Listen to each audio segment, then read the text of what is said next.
Hello, everyone. Welcome to Chapter 27, Part 1. In this lecture, we're going to be talking about the first half of the fluid, electrolyte, and acid-base balance chapter. One of the most important chapters we do in terms of things that are seen in healthcare-related fields, specifically nursing programs. You guys talk a lot about this. Something a lot of students do not come out understanding. A lot of what we're going to do, you've already seen the core content that you'll need to fully put it together. Some of this will be crucial things that if you can understand it, it's going to help you so much in the future. And just as we get started, remember that man maintains his balance, poise, and sense of security only as he's moving forward. So keep moving forward. We have one more chapter to go in this. Um, what I want to do is always point out that these are the kind of big things that we're going to be doing is the homeostatic mechanisms, how we control acids, how we control electrolytes, how we control fluids, things like that. So as we look at these things, making sure we not only can describe all this, but what's going on here. And there will be a variety of things you'll need to be able to do. Now, starting off, what I want to make sure, and if we go back and we think through back to chapter 3 in AP1, we remember we have cells, and cells have a cell membrane, and that cell membrane separates the fluid inside the cell called the ICF, the intracellular fluid, and from the fluid that's on the outside called the ECF, the extracellular fluid. Now, we must keep both of those fluid volumes normal.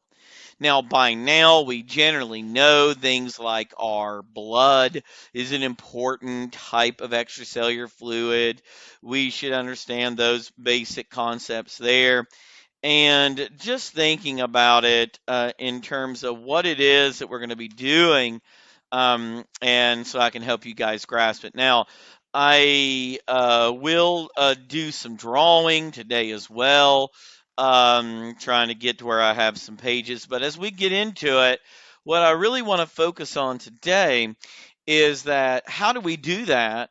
And then how do we also control the ion concentration and things like hydrogen ion concentrations or bicarbonate ion concentrations? Because these things are all essential for life, and how do we do it? Well, let's start out about balance. And the first one, because this is called fluid, electrolyte, and acid-base balance, let's start with fluid balance. What is fluid balance? We can easily just say, guys, is when fluids gained equals fluids lost. Okay? If I sweat out a certain volume of fluid, but I drink the equivalent amount of fluid, then I am keeping a balance. If I gain as much as I lose, I stay balanced. Now, if we lose more than we gain, of course, we go negative. If we gain more than we lose, we go more positive. But if we constantly are always gained equals lost, then we will be in a balance. Now, this always involves looking at the water in the ECF and the ICF. Now, those two fluid compartments are critical to understanding fluid balance. Is if I am looking at how I can regulate water and move water, distribution of water from one place to another. And then we're going to about the digestive system. We're going to say that this is where you get most of your water from. We drink, and that's where we get most of the water we're going to get in. It's the main location of water gain. Now, I'm not saying that, of course, intravenously, things like that, but the digestive tract, digestive system is where most of your water comes from.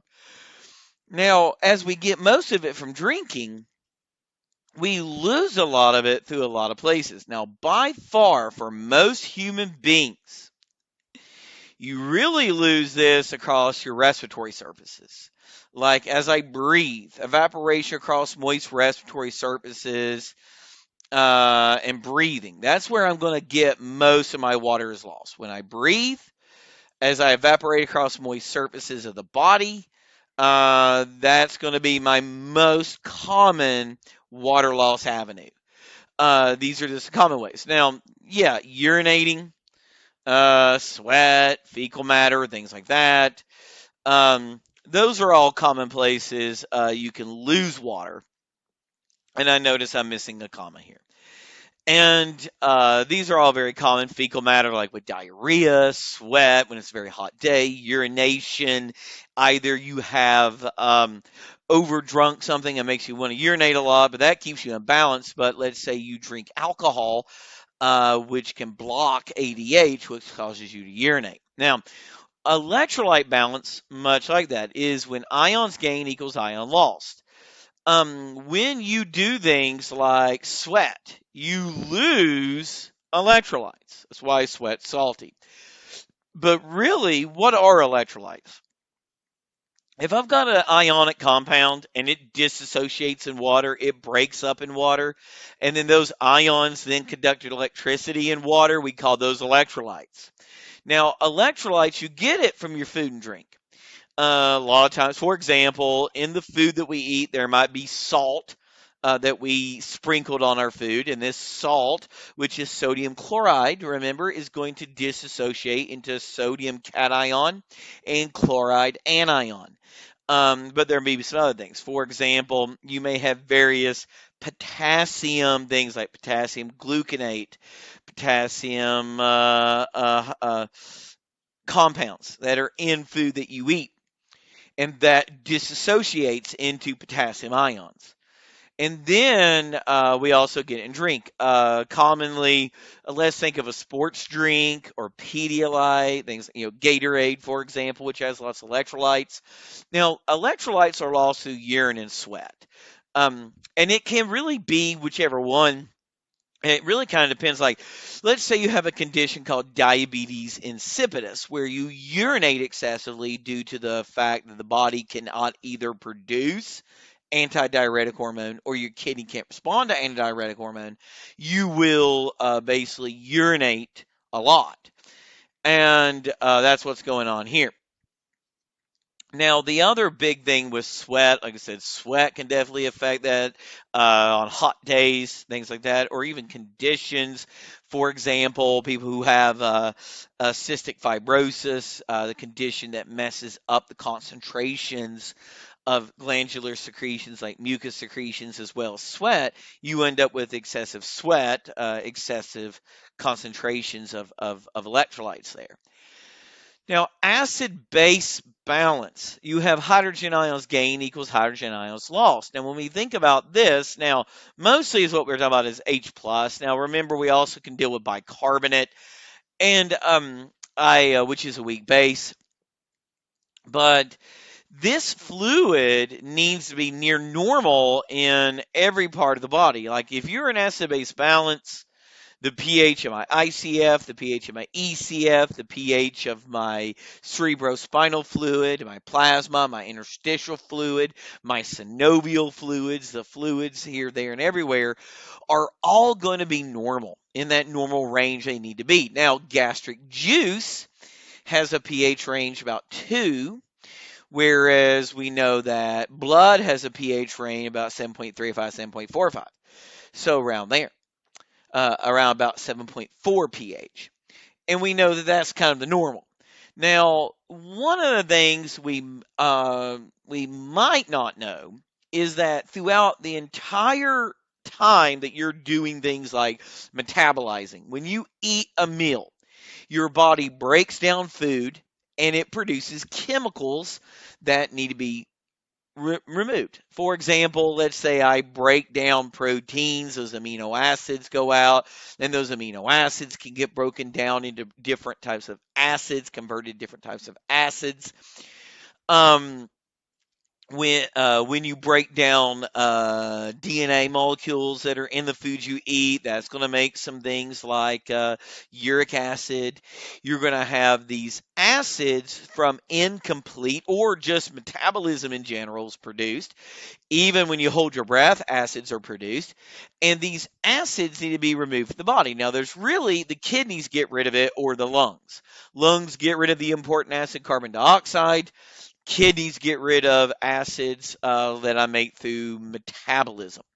Now, lastly, let's get into and talk about fluid compartments. Now, one of the things I want to make sure we understand when it comes to a fluid compartment, I forgot to actually click this before I started. Normally I do, but I just didn't do it today when I was getting in. Okay. And let's auto lock that down. So let's say I've got a cell here. Okay. Let's say I've got a cell in the body, and this cell in my body here has some fluid in it. It has the ICF. Outside that is the ECF. Okay. And these two fluids are separated. So what we might just do here is we're going to kind of go around, and let's say I've got another fluid here. Oftentimes when I did this, and I always would do it a different way, and I forgot, it's like I have so few pages left in this book. I really wish I didn't draw that drawing. It's not like it's not like a whiteboard that, I mean, you have to wet erase this and clean it. So I kind of regret that. But what I want to do is talk about the different fluid compartments. The intracellular fluid, or ICF, and the extracellular fluid, the ECF. Now, the ICF is by far most of the fluids. We're going to see it's about 2/3 of the fluid in the human body, where the remaining ECF is only 1/3 roughly of the fluid in the body. But these fluid compartments have the capacity to hold a fair amount of the body's water, and all the body's water, technically. Now, when we do this, there is cations and anions in this. The ICF, regardless of male or female, your ICF always has more fluid in it than ECF. It's always about 2/3 of the body's water is in your cells. And to change across this, what I got to make sure we understand is we have a selective barrier here called our cell membrane or plasma membrane. And we know the cell membrane, plasma membrane is a selective barrier, which means it lets some things go through, some things not, some things more easily than others. For example, remember we said if you're a very small and non-polar substance, you pass through the cell membrane very easily. And if you are very big and polar, then you don't go through the cell membrane. You'll need a protein, and you have this kind of biochemistry that sets it up. But that cell membrane determines how I can exchange between these two fluid compartments. Now, types of fluid could be osmosis, for example. Remember, osmosis is the diffusion of water. Diffusion, this can be what we call facilitated diffusion or simple diffusion, and then carrier mediated transports, which includes things like facilitated diffusion. Again, when we talk about active and passive transport through proteins, carrier proteins like glucose carriers, the glucose transporter class 2 molecule, for example, is carrier mediated. It's the GLUT2 found on beta cells, liver, intestines, and kidney cells in the body are those GLUT2s. One way I always remember that was beta cells like GLUT2. And that's a very important thing if you guys go into more advanced stuff. Something I had to learn about. I can remember, being taught about on multiple occasions. So we move this stuff across cell membranes, and we can do it by osmosis, diffusion, or carrier mediated transport. Now, ECF is mostly going to be your interstitial fluid and your plasma. Now, plasma is the big one. Interstitial fluid as well. Plasma, why is it such a big one? This is the one that I relatively get my hands on more frequently. In healthcare, you're more likely to go and get a sample of blood, get some venous blood, do a venous venipuncture, take the blood, go in and check it. Now, ECF isn't just in those two places. Now, this isn't even all of them, but for example, lymph is another big ECF. Cerebrospinal fluid, CSF, cerebrospinal fluid. I'm getting the hiccups for some reason. And that's going to help move. And then serous fluids, like your transudate of your pericardium, your peritoneum, your pleura. These membranes produce that serous fluid, the transudate that we talked about in AMP1 in his histo section. Now, 2/3 are in the ICF, 1/3 in the ECF. Now, with the ECF, if I want to go through different places in the ECF, you're going to have capillaries there. For example, to go between the blood and the interstitial fluid, I need a capillary. And if we kind of imagine that capillary is a place, and remember that movement is primarily regulated by things like capillary hydrostatic pressure that's inside of a blood vessel, and the blood's colloidal osmotic pressure, where water wants to go into, pure water wants to flow into the blood vessel here. And because it's got, um, sorry, I got a, because it's got the proteins in it. Okay. Now, I do want to mention that the ECF and the ICF do contain electrolytes. Now, if we were to look at the ECF and we were to look at the ICF, you're going to see that there are some differences. Now, the ECF and the ICF, the plasma and the interstitial fluids, they actually do have different abundances of some different things. You will see more abundance of certain ions and less of other ions. A lot of this has to do with the proteins found in plasma that are not found in interstitial fluid. If you guys, it's something called the Donnan effect. If you ever have to learn about that, that's why that exists. If you ever have to learn about that.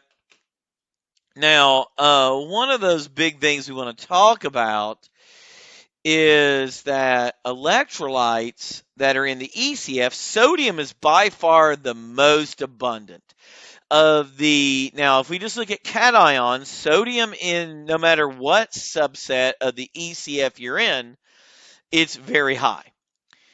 And you can see not very much of it inside the ICF. And if we look, chloride is another big one. Chloride is the second most abundant ECF electrolyte. And then I'm going to look at bicarb here. Bicarb being an anion. And we would kind of look at those as in the relative abundances. And those are three principal important big ones that are definitely important to know. Now, whereas in the ICF, sorry, I don't know why I cannot stop yawning now. There is a high level of potassium inside the ICF. Now, why you see so much ECF sodium and so much ICF potassium is the sodium-potassium ATPase pump. Something that if you're my student, you should definitely have almost indelibly imprinted in your mind. Especially throughout A&P 1 and 2, I just hammer that sodium-potassium ATPase pump so that we understand it and make sure we grasp it. And things like that. Now, magnesium is another big cation that we find, Mg2 plus, inside our ICF. And then phosphate. Phosphate, PO42 minus, here they have HPO42 minus. Phosphate ions are these negative ions, and they're pretty abundant as well. Phosphate is quite abundant in the ICF, and we'll talk about that there's a buffer that uses phosphate, and it's very plentiful. Now, what happens, guys, is there are differences. They have the same osmotic concentrations because osmosis of water eliminates the concentrational differences by diluting one side and concentrating the other, which is by default the kind of thing that, with that simple statement in mind, is going to help us understand fluid shifts really big. Now, so as you can see, most of our water is in the ICF. By far, most of our water comes in by drinking. Then we lose things across like moist surfaces and like respiration, like my lungs. Then we lose some, of course, by feces and sweat and urine. And if you were to track that, you would say by far most is by me breathing out and then I lose urine, and then I've got like feces and sweat. Sweat can be a very serious issue, more so at different times. Like right now, when it's very humid outside and we get into the 90s, 90-degree Fahrenheit weather, 90 plus degrees Fahrenheit weather, that is a very serious issue. And but plasma membranes is where most of the movement here happens. Now, bodies, membranes, and things here, and just stuff like that, so we have an understanding. Now, some big things that are hard to understand about electrolytes. First off, if it's a homeostatic mechanism and it monitors and responds to the electrolytes, this is always being monitored in the ECF. A lot of this happens in the carotid arteries and the aortic arch. Or, for example, this can also happen up in the hypothalamus or different parts like that. The fluids that come through, whether it is whether it is blood or whether it is cerebrospinal fluid, but it must be a extracellular fluid. The homeostatic mechanisms that help me deal with this, they're responding to ECF changes, not ICF. Now, nothing really directly monitors fluid and electrolyte balance. They might help me kind of look at overall osmolarity and other things. The receptors now, cells that do homeostatically control them through humoral stimuli can use, like some of these cells can use things like kind of like the glucose signaling that we talk about. I have a video where I've talked about how we can use glucose levels come in when glucose enters beta cells, how that actually acts as a signal to release insulin. It's a very interesting, very fascinating mechanism where basically we use the cell's innate doing cellular respiration to do that, which is extremely fascinating. So we don't actually directly just monitor the fluid and electrolyte balance directly. We can look at overall osmolarity with osmoreceptors up in the brain, things like that. Cells can only move water passively. Osmosis, facilitated diffusion of water, is the only way cells can move it. Cells cannot move water actively. And then also, we have the ability of the fluid and electrolytes to be increased and decreased by diet. For example, if I'm ever going to take fluid and electrolytes and increase it, it is only if I eat and drink more fluid and electrolytes than I actually lose. And I will lose them if I decrease the dietary gains. Okay. So for some of these things, there are certain electrolytes. I have to eat it, I have to drink it, I have to get it, or I'm not going to raise it any meaningful way because I don't have a bank of that. I don't have a hormone that directly causes its release. Kind of like how we do with calcium, where I can take calcium from the bones to keep my heart beating. Because, I mean, heck, keeping your heart beating is overall better than if your bones just get a little bit weaker. Hopefully, we can rectify that later when we have the opportunity. So, kind of the way the body works is like, hey, I will sacrifice a little bit to keep everything else going. Sorry about that. I don't know why it went twice. So there are three major important hormones that are crucial for the electrolyte balance. These are huge ones. We've been talking about them all semester. One of them is antidiuretic hormone, ADH. Remember, up in the supraoptic nucleus of the hypothalamus, we have these cells up there. And those neurons act as osmoreceptors, and they monitor osmotic concentrations of the ECF. So, for example, if I get dehydrated, my osmotic concentration goes up. These osmoreceptors are detecting it, and that becomes the stimulus for the ADH release.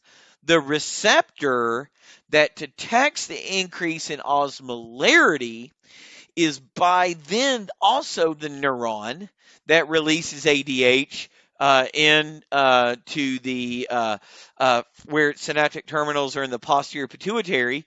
It goes out into general circulation, and one of the big things that will do is it will go to the kidneys and retain water. And when I discussed it in lab, I always kind of say, hey, when I discussed it in lecture rather on urinary, I was saying basically what you've got here, guys, is imagine that I have a person and I drop them off in the desert, and I said, now survive. And they go through the desert, they don't have water, and they get through the desert, they survive it, they get there, and when they go to the bathroom, they're going to have a very small volume of urine, and it's going to be very concentrated because we're going to conserve water at kidneys. ADH is going to stimulate water conservation. What does that mean? We are going to concentrate our urine. We are going to make sure that I increase the variable reabsorption at the distal convoluted tubule and the collecting duct under the control of ADH to bring that liquid back into variable reabsorption, back into the peritubular capillaries, and retain it. ADH retains water at kidneys, and it also makes you thirsty. So when you become dehydrated and you get thirsty, you will then have that ADH. That's why you get thirsty. That's why diabetics get thirsty, is ADH, things like that. This is going to conserve water. Then you get thirsty, so you're more likely to drink water, and it's going to make your water levels go back up, which will dilute the ECF, which is going to undo. This is a negative feedback. Remember, if I increase the osmotic concentration, I release ADH. That makes me retain water so that I at least try to keep the water I have, and then I get thirsty, so I get more water. And then that goes back up. We stop being thirsty normally. Now, aldosterone. Aldosterone, mostly it looks at, it actually makes sure that I reabsorb or absorb, get back sodium, and excrete potassium. Now, aldosterone, if I have too much potassium in my blood, or not enough sodium in my blood, or I have hydrogen ions accumulating in my blood, aldosterone will be released. Now, one of the things that happens, if you have a patient who is suffering, especially with diabetic ketoacidosis, DKA patient, because of aldosterone will be released because they are acidotic, but which will also cause potassium excretion. So when you have DKA patient, you need to watch them for hypokalemia, which is low potassium. Now, natriuretic peptide. Now, we take down the word natrium. If you guys remember, should I tell a sodium joke? Nah. Sodium was Na on the periodic table. Number 11, periodic table. Sodium, Na. That sodium ion that we have, if I want to get rid of it, so natrium, sodium, uric, basically P, you pee sodium. Urinate more sodium. Remember, there is atrial natriuretic peptide, brain natriuretic peptides, and these are released.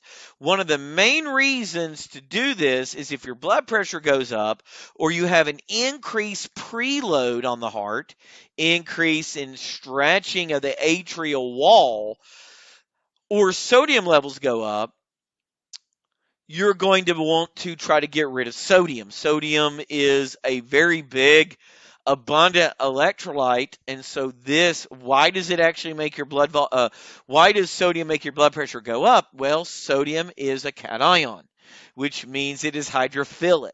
If it's in blood, that's going to increase the blood's colloidal osmotic pressure, basically. Water's going to want to enter in the blood, increasing blood volume, increasing blood pressure. Get rid of the sodium, and you can lower blood pressure and blood volume and things like that. And with these things going together, now aldosterone and natriuretic peptides and technically also ADH, These guys all kind of work to help me adjust blood volume, blood pressure, blood composition. Okay. And these are three crucial ones to know very well. Aldosterone is a big one. You guys will hear me talk a lot about it. You've heard me talk a lot about it. And I kept saying, hey, if you see aldosterone in my class, you're probably going to see it on the exam because I think it is incredibly important to talk about things like RAS, the renin-angiotensin-aldosterone system, things like that. So important that we understand it. Now, let's get into something that can be a little challenging. Now, first, I just want to remind you, this is challenging for a lot of students. I've had many students say, oh, I struggle with this in nursing school. And if we understand osmosis, it's not so hard. And let's kind of break this down. We have ICF holds a bunch of water, ECF holds a bunch of water. Now, if you had me for A&P 1, then you know my little ditty that I used to sing. And I would always tell my students, osmosis, osmosis, it's a real hoot. Water always moves towards a greater solute. If we remember that fluid follows salt. Now, let's just say, right here, we'll use this. Let's say I come in and I add some Na+, okay, and I put some Na+ in here. What have we done is we have technically gone in and decreased the amount of water. Why? Remember, when you add solute to water, water is a polar solvent.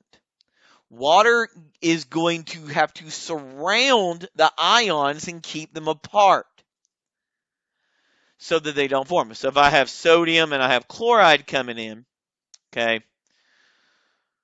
Oh, I was about to make that look like a capital L there. I'm going to say that I was going to write chloride instead of Cl. I should have just saved myself. So remember, NaCl, we take this guy, we add him in, he disassociates into his ions. Those ions come in, and the sodium and chloride ions, let's say they're quite here. Now, we have decreased the amount of water. So what's going to happen is osmosis, osmosis, it's a real hoot. Water always moves towards a greater solute. Now, there's another way I could have done this. Not only could I have just increased this osmolarity by adding some stuff, what is another thing I could have done? Okay, what is another way? And this might be something that happens very commonly. Let's say I go and I get myself dehydrated. It's a hot summer day. Now, this happened to me once. Back when I was still an undergrad, I worked in I worked all the way up through partially to grad school. I volunteered through grad school, volunteered as I started working. I had to leave because I just did not have the time after everything what I was doing. But I used to work for a homeless shelter. And one of the things we also did, though, the company, the institution that ran it also was very much involved in emergency relief. And in the place where I live, uh, we also helped the state of Kentucky, which is a neighboring state to Tennessee. And we were in a place is called Johnson County, Kentucky. Johnson County, Kentucky is the home of the country music singer Loretta Lynn. And we were out. It was very hot. Been carrying those food all day. We were feeding the flood victims, and I got I got some heat issues. I had sweated so much, I got to where I wasn't sweating anymore, and passed out. But earlier that day, though, the really good part was is earlier that day as we were feeding, we actually drove by Butcher Holler and served food in Butcher Holler, and her home is there, but the people still live there. So very interesting. So let's say that on this that I talk about it because I'm going to give a few example scenarios. Let's say I got dehydrated. Well, when I got dehydrated, what I did was I lowered the amount of water that was in my body so that this right here, I have increased the concentration. Okay. And again, osmosis, osmosis, it's a real hoot. Water always moves with a greater solute. And what you might see is you'll raise it up a little bit. You lower that and raise that back up. Okay. And we could also look at this from a different perspective. Okay. We can go look at this a different way. Now, this is all about osmosis. And really, if you understand osmosis, is the diffusion of water, which is water moves from high water to low water. Okay, and if we understand that, then it's really not so bad. Okay, and this is a thing that gets healthcare students when they're there. So think of this as, yeah, I'm teaching it to you and I expect you to know it, but we're investing in your futures as well. Now, same thing. Let's say I had gone in and I happened to this time did the reverse. And I got very hydrated, overly hydrated. So I was down here. Now I'm drinking, and I pull this all the way up. And let's say we were here. Okay. Now I pull that back up. I am now decreasing the concentrations. Okay. And osmosis, it's a real hoot. Water always moves. There's a greater solute. If we decrease this, the water may move this way to raise it back up. Okay. And that's what we call fluid shifts. Okay. Fluid shifts is where water moves because of osmosis between the ECF and the ICF. It's called a fluid shift. And it helps to maintain a constant osmotic gradient. Now, here, let's say I got dehydrated. Okay, when I got dehydrated here, I have concentrated this fluid. It is now hypertonic. Because it's hypertonic, water will move here to try to make these two volumes equivalent. Now, in this case, when I got dehydrated, if I went and pinched my skin, it would be less puffy, less turgid. Now, if I go add water in this on this side, I'm going to go back and put it here. Water shifts, okay? And really, that's all it is. Now, if you're dehydrating, you're just depleting water. If you're hyperhydrating, you're actually exceeding water. Now, that is also a problem, and a lot of people don't think of it as, but excess water dilutes your electrolytes, which can then also cause problems. One of the things that used to happen was people would go out and they did this thing called hold your pee for a wee, where they would basically that I would go and drink a bunch of water and then see who could go. The last person to use the bathroom won a free Nintendo Wii back when they came out. That's very harmful, very dangerous thing to do, and very irresponsible for any companies to do that. And just idiotic things like that get done sometimes. But I hope the fluid shifts made sense. And if you understand osmosis, all you have to understand is if I get dehydrated and I lose water, typically what's going to happen is you're going to lose interstitium pretty quickly, or you're going to lose plasma pretty quickly. Especially in things like my respiratory membranes, or like insensible perspiration on the skin, stuff like that. You tend to lose that relatively easy as your extracellular fluid that is actually like your plasma, things like that, and your interstitium. So you tend to lose that pretty easily. And then the fluid that's in the cell will shift out and the cell will shrivel up to try to balance it out. Now, the opposite will happen. If I dilute the ECF, it will send water back into our cells as well, hopefully maintaining a balance. Now, edema and things like that happen, and we do get swelling, and you'll begin to see swelling and things like that as an indicator of many diseases. Now, one of the things I am going to tell you guys, if you are in my class, if you are my student, You need to memorize these. This is something that I will test on. It will be on my exam. My exam is an exam that um, has three of these on it. Basically, I will ask you. I'll tell you how I do it real quick, and I do tell you that there are. That's enough. That's 6 points. That's a good, that can really hurt you, but there will be three questions, and I tell you kind of basically. It'll be something as kind of simple as which of these has this range, or what is the range of this ion, matching range and ion together. And that one's kind of easy. Now, one of the things I will do is I have taken one of my blood tests. I took my electrolyte ranges from that blood test and I put it in, and I'm going to ask you which of my electrolytes might have been low. And we're going to help you kind of break them down. So we're going to start off. And how I'm going to kind of do this is just so I can see everything.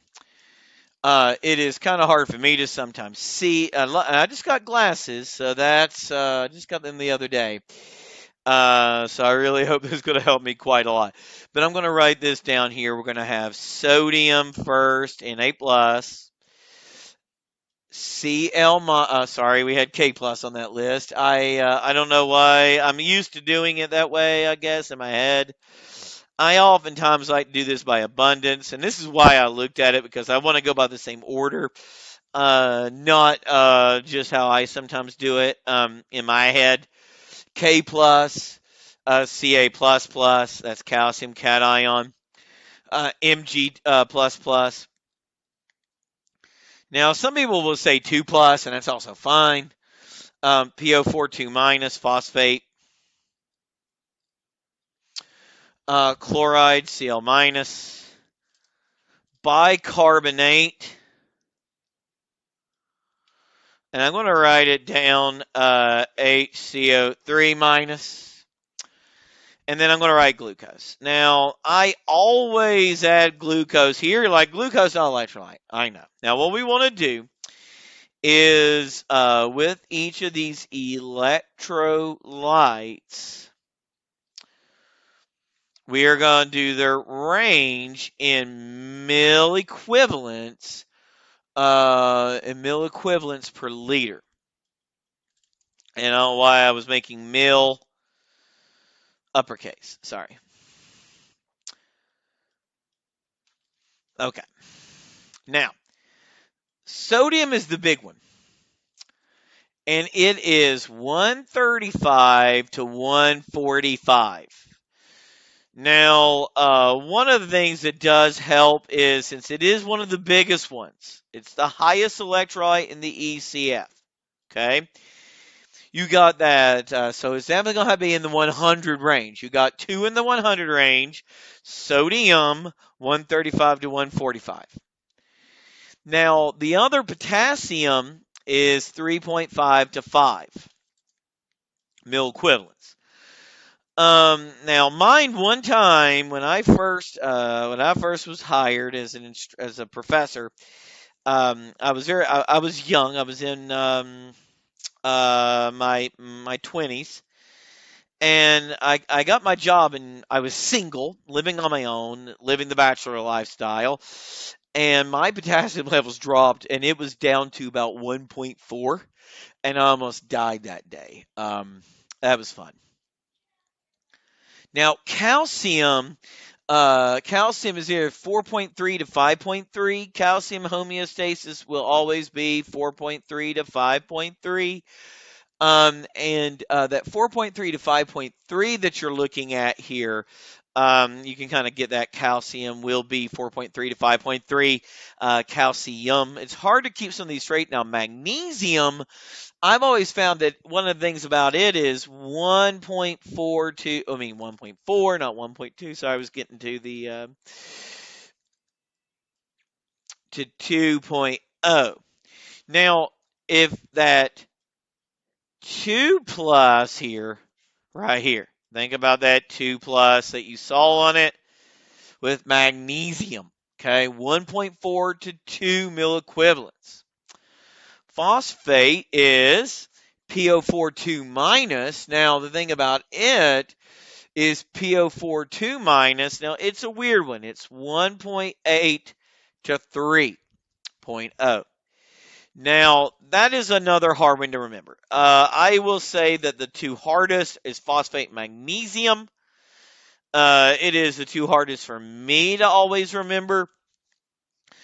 I always had this to kind of help me remember it. Now, you have this Ca plus 4.3 to 5.3. And then we just kind of drop down here. Now, chloride, you're looking at 100, to 108. Chloride, 100 to 108. Now, bicarbonate, 20 to 28. I don't know why I wrote those too far apart. Sometimes I just do things like, why did I do that? That is not a very good way to write that, but it's okay. It's all right. I always think bicarbonate, 20 to 28. Bicarbonate. Bicarbonate, 20 to 28. Now, glucose is about 70 to 110. Now, for me, I know that for me now, these are the 3 hardest. And for me, these are the 2 hardest for me. Okay. So, one of the things it will take is really just continual things, continually going over it. Now, I am not a fan of flashcards at all. I generally think flashcards are one of the worst ways to study. But there are times and places for flashcards. Now, one of the things you can do here, of course, is to go on and let's say I have 20 to 28 milliequivalents per liter on one side. On the other side, I write bicarbonate ion. And you might even want to write HCO3 minus on it like that. And when you see that, okay, and this has its range, okay? This is one place that it is useful. Now, I can tell you what I did as a student for things that I had a hard time getting things like this in the memory. This is a trick I use. I did it a lot as a student. Like if I was memorizing something that I really had a hard time doing, and these were things I loved. I would get these little guys like this. Let's say I had that K plus, and I write K plus. It's that we have 3.5 to 5. Okay, milliequivalent. And then I would go somewhere and I would like, let's say, in the bathroom of where I was living. I would stick this on the wall. So when I'd be brushing my teeth in the morning, I would see these and I would stick them up in places next to the coffee maker. While I was getting my coffee and making my coffee in the morning, I would have these things stuck around and I would just stick them in places. And that way, when I was ever doing anything like the mundane thing that I had to do all the time, I would do this. Now, the other big thing I'm going to suggest you do is just go through, write that list down, okay? Write your list of the different things you need to know. Now, I am including glucose here is extra. But there's a reason. You need to have that. That is a value anybody who wants to be in healthcare needs to know. And I would go through. And then especially if these are the ones that I struggle with and things like that, I might do extra things. But I'd get this list. I would sodium, potassium, calcium, magnesium, and I'd get that down. And then I would go through and I'd write it down on a piece of paper. I'd jot it down. Heck, I would sit and do this like, let's say I had to go and grab a bite to eat. I'd be in the university cafeteria. I would write it down on the napkin. I would grab anything I could and just write it down. And then I would do this all the time. Plus, I'd have these things where I'd be looking at little Post-its that would have something on it, and I would stick them in places that I knew I would be at a lot, like where I brush my teeth, because you spend a few minutes brushing your teeth, and shaving and things like that. So I'd be brushing your teeth and shaving, so I'd be there for a while, so I'd have those to look at to review while I was making my coffee, maybe where I was going to eat. And people thought it was like, man, he's kind of crazy. What has he got all this stuff written around? But it was like always there. So whenever I was doing anything mundane, I would be able to study while I was doing those mundane tasks, things you didn't have to think too much about. Especially at this point in my life, I don't have to think about shaving. It's kind of more of. So those are just some things that I did to help myself memorize things like this that I had to stick in ranges, particular things that I had to memorize, equations, and all kinds of things. That's what I would do. And then throughout the entire time, I would constantly, and I would add to it. And that was what makes these little sticky notes so good. Literally, you could buy a pack of these little sticky notes, Jot brand sticky notes from a big pack from the Dollar Tree. That's what these are. These are Dollar Tree, Jot brand, not a sponsor, but so I always like to share to my students that are in my class actively and to those who are out there defaultly as my students. Now, what is it that does it? Well, sodium cations are controlled, remember, by increasing by aldosterone, lower by your natriuretic peptide, AMP, BMP. We know that potassium is increased by diet. You have to eat it. I have to take a big 50 milligram. I take 2 in the morning, 2 in the afternoon of these things, so my potassium no longer drops. We don't know why.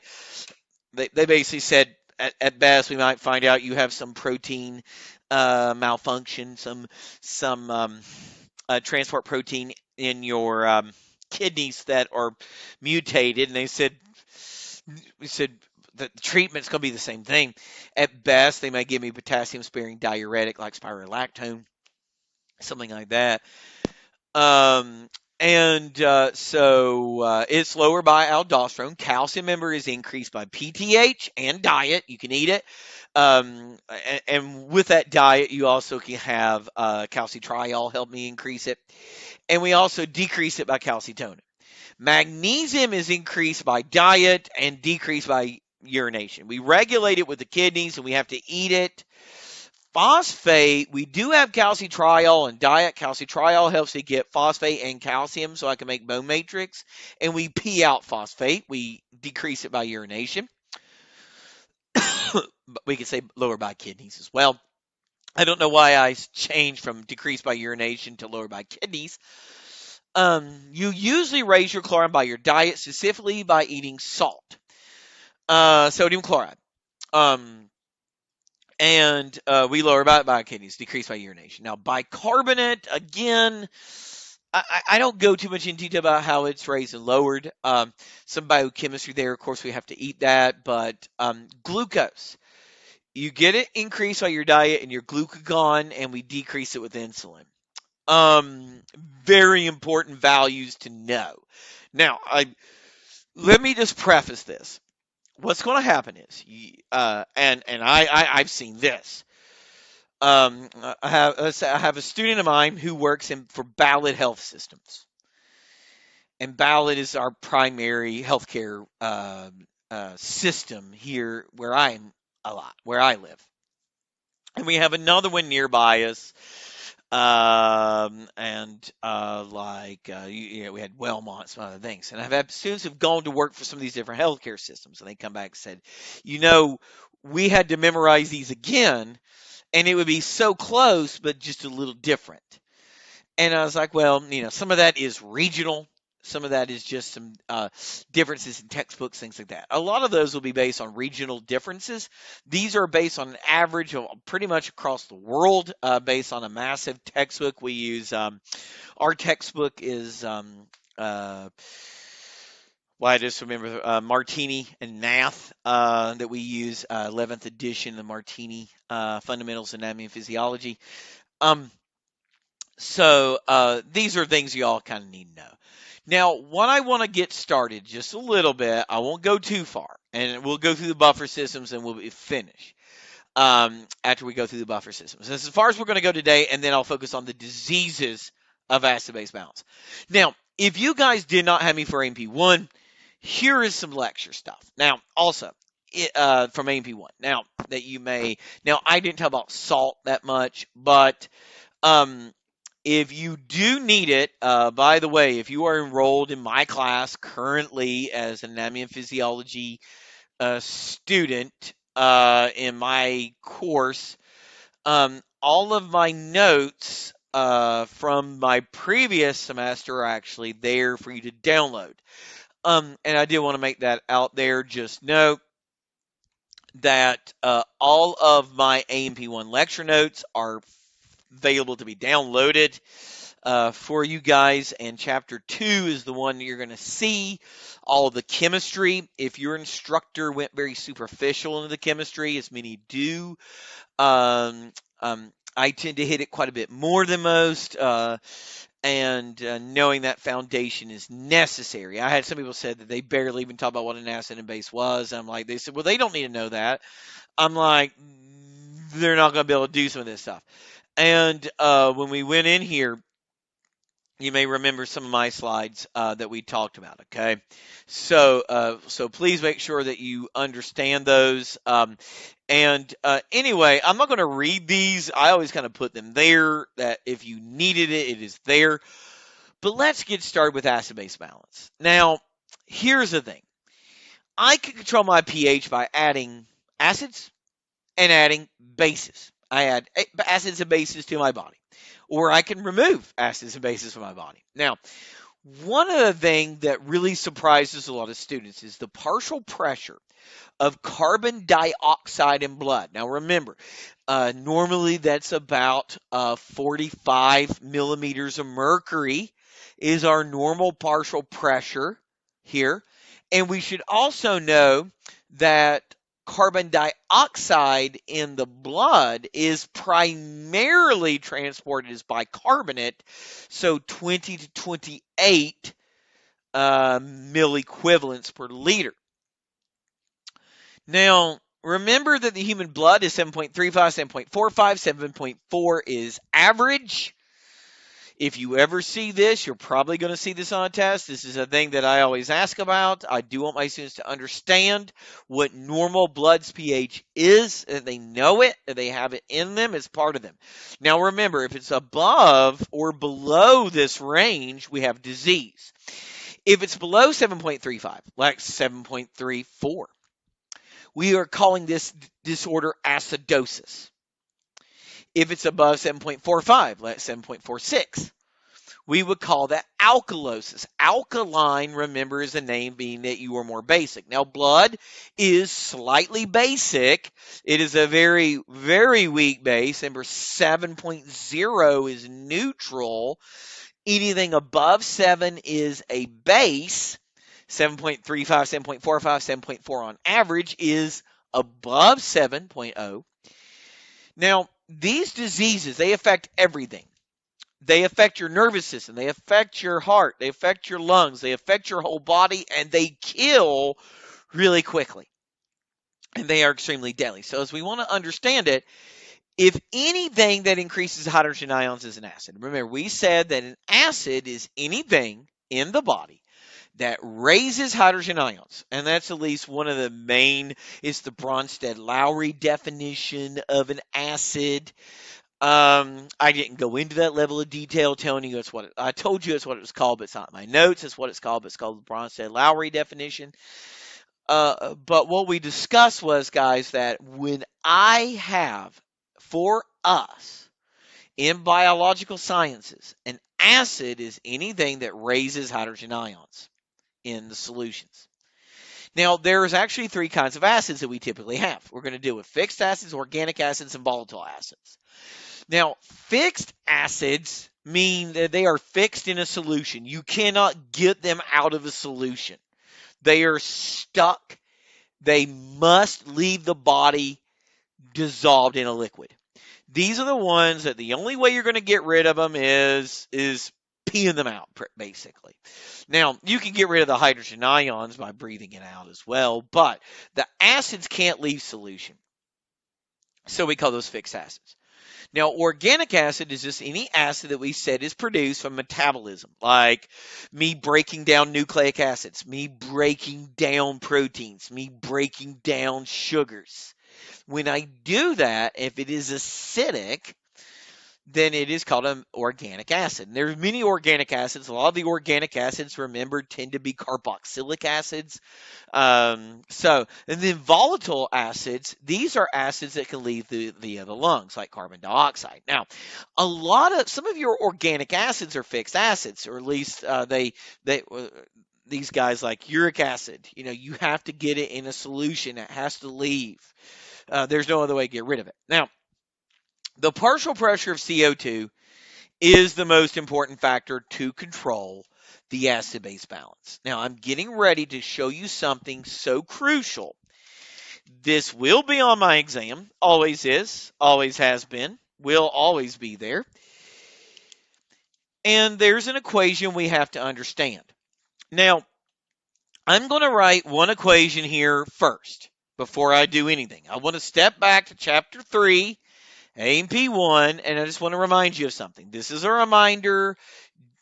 Don't have to memorize what I'm getting ready to write. But you may remember that if I eat C6, H12, O6, and I then breathe in 6 oxygens, what I'm going to do is a chemical reaction process, a series of metabolic pathways that will make 6 carbon dioxides, 6 waters, and also about 36 to 38 ATP molecules. Okay, we lovingly call this cellular respiration. And when we have the cellular respiration process, okay,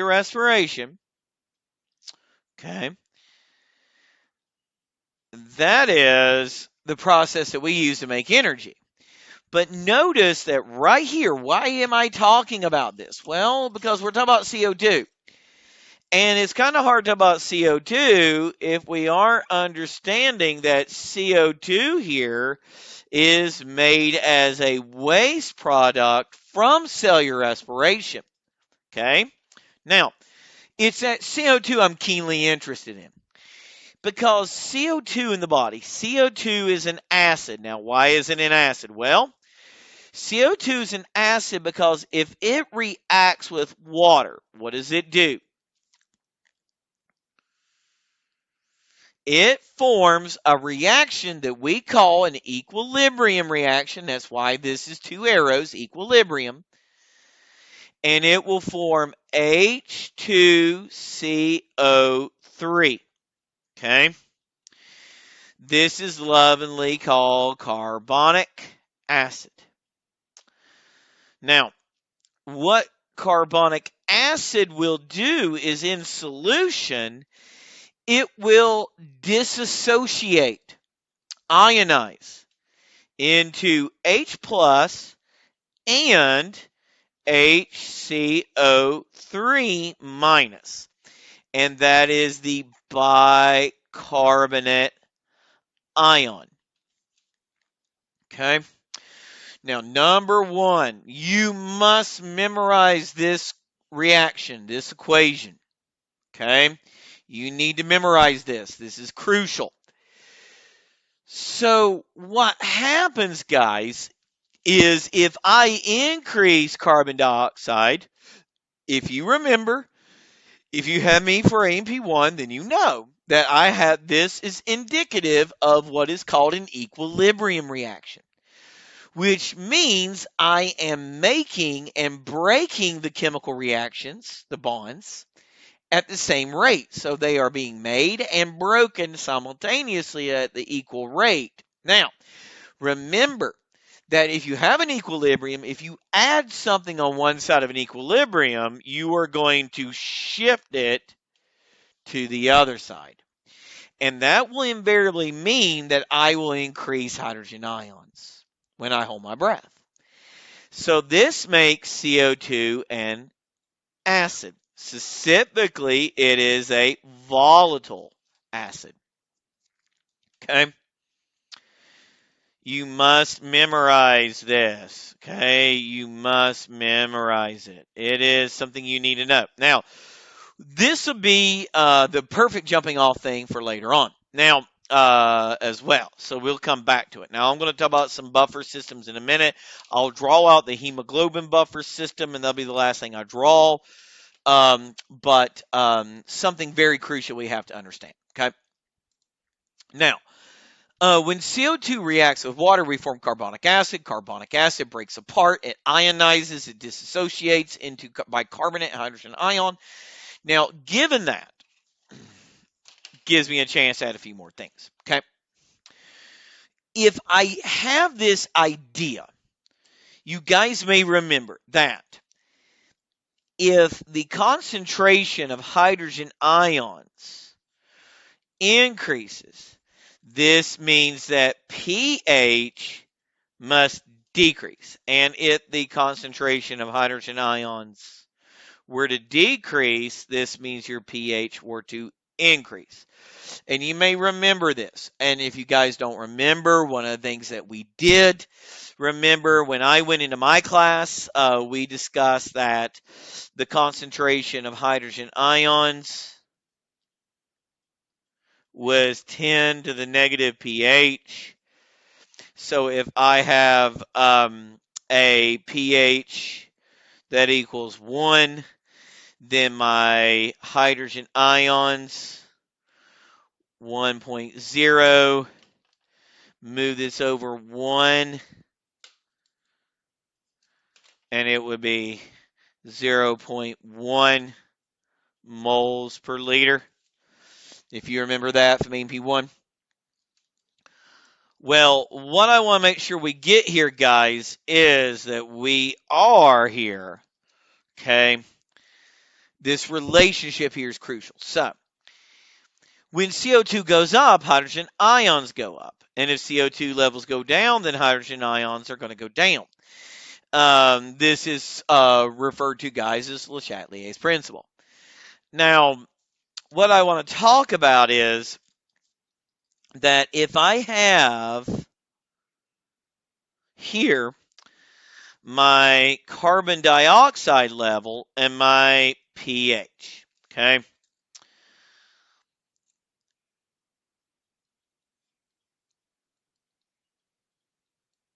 Okay. So remember, when CO2 levels went down, the pH went up, okay? Which means you become basic. And when the CO2 levels were to go down, I did the same drawing twice. I'm sorry. I was looking at that for a second. I was like, wait a minute, this doesn't make any sense. Guys, yeah. I'm laughing at it. It's okay. Hey, at least I knew. At least I got it.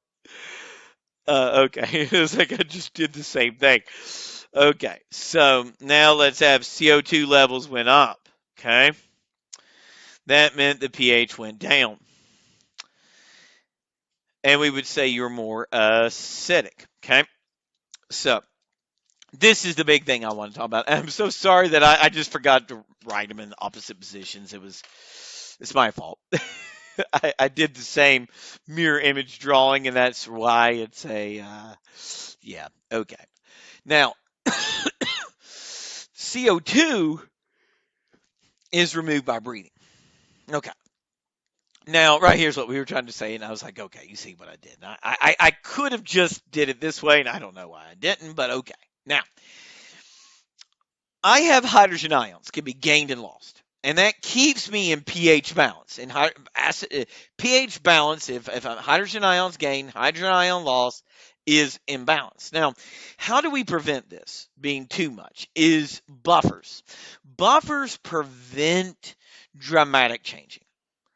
They do minor pH changes. They temporarily neutralize the minor changes. Now, I say minor. Now, for example, if I took a little drop of vinegar and I put that drop of vinegar into a thing of water, to a little beaker of water, the pH would change a little bit, but I would notice it. But if I put that drop of vinegar in blood, you probably wouldn't notice a change. Why? Buffers. Buffers are a combination of a weak acid, weak base. Okay? It's a weak acid, weak base pair. Now, the four important ones, the phosphate buffer, not the hugest one to understand, but phosphate buffer is an important ICF buffer system. Remember, phosphate is incredibly high in concentration in the ICF.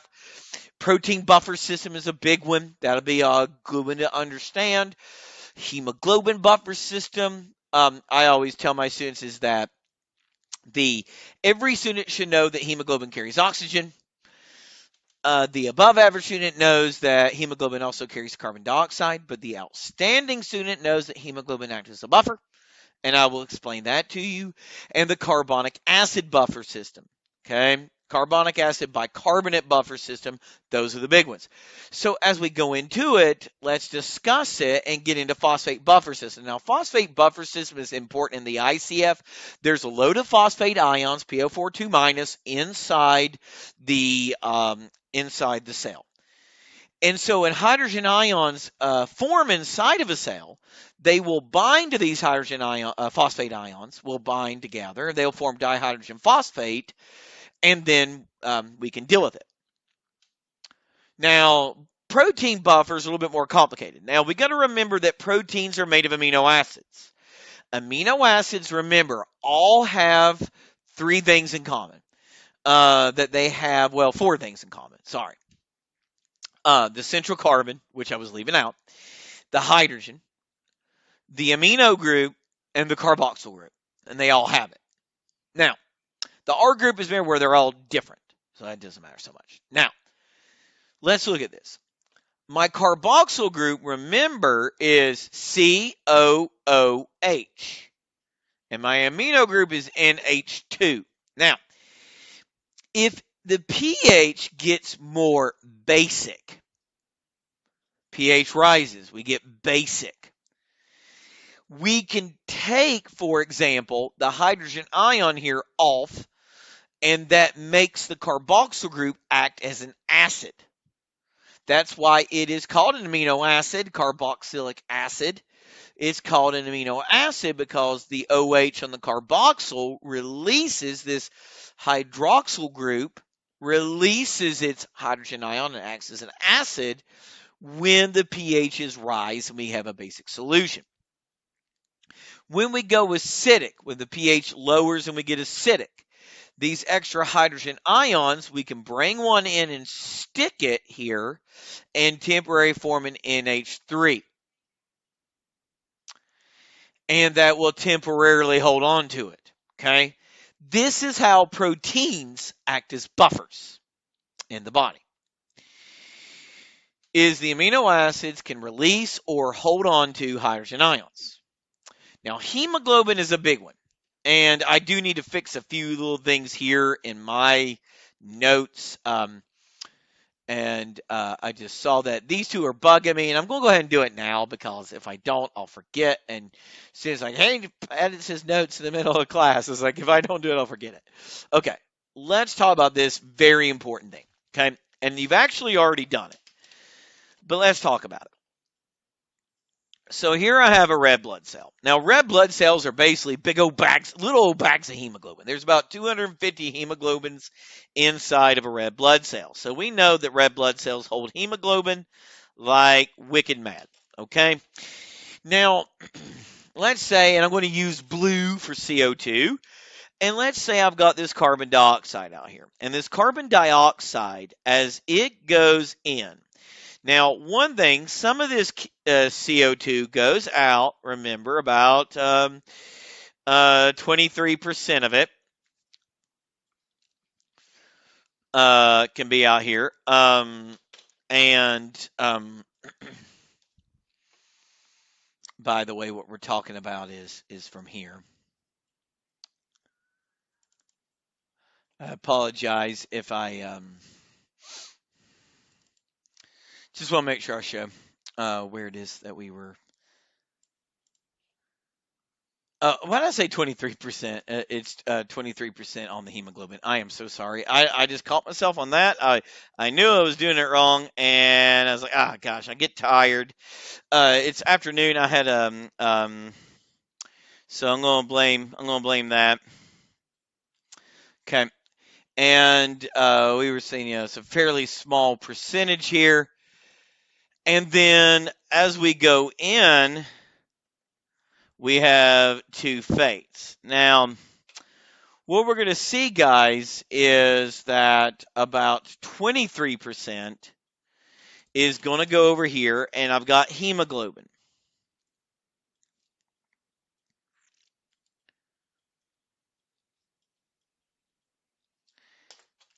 And about 23% of it is going to stick and form carbaminohemoglobin.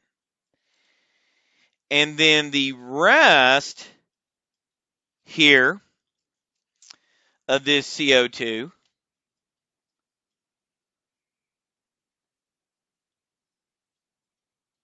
will form H2CO3, dissociate, H plus. I did it again. I have never once in my entire life when I've drawn this given myself enough room. It has been the how many semesters I've been doing this for over 10 years, and I still never give myself enough room. Okay. CO2 plus H2O, H2CO3, H plus HCO3 minus. Now, bicarbonate, remember, this right here is about 75%, 70%. And I'm pretty sure I went with 70% on my notes. So, yeah. And we went 70% on ours. That's what our book says. And you'll see these values aren't always. That's another reason why I sometimes write the values down a little bit weird sometimes, is I'm used to other values from other books as well. But one of the things, this one here was just me having some mental flatulence. Now, this 70% here. Now, what's very interesting is we've got these two things. Now, this hydrogen ion here, when this is formed, it's going to go up to the hemoglobin. Okay, your hemoglobin is going to grab it up. Okay, well, that's cool. So that's how it acts as a buffer. Now, another thing that also happens is, remember, we have about 100 to 108 levels of Cl minus. Remember, mill equivalents. And so what's going to happen is I can take that chloride in, because there's so much of it out here, and with that, we pull that out, the HCO3 minus, the bicarb. Okay? And what that was called was chloride shift. Okay? And this is our hemoglobin buffer system. When this chemistry here happens, the bicarbonate goes out through chloride shift, and the hydrogen ions get stuck to our hemoglobin, forming as hemoglobin acts as a buffer. Okay? And that's your hemoglobin buffer system. A very important one. Now, the bicarbonate buffer system, let me close that. I was like, and I'm so sorry that I wrote that number down wrong for a second. Been getting very just exhausted. So, basically, that's what's happening. I went ahead and taught it. I never like reading things as soon as I'd rather explain it. Now, remember this, we've already seen it, is we produce that equation. When I increase hydrogen ions from anything, bicarbonate combine to it and annihilate it. And then we make carbonic acid. The weak acid gets turned into CO2 through carbonic anhydrase. Carbonic anhydrase converts it to CO2. We breathe it out. And that's our buffer system. So what we're going to do, guys, is in the very next lecture on this, we'll pick it up with another one, but I thought I'd go ahead and do it in 2 parts. Guys, thank you so much. I hope you found this useful. Please let me know if there's other things you would like to see me do, plus extra videos. If there are videos or bits like drawings that I've done like this, that you like the hemoglobin buffer system and would like to see it as a separate video, let me know and I can do that. A lot of my students will see this in, I don't know why I just wrote that as E. I'm going to blame that. I know I'm not dyslexic. And I can't blame it on my vision anymore because now I have glasses. I'm running out of excuses. And I think it's just mentally tired and in a hurry. So I don't know. I can blame it on something.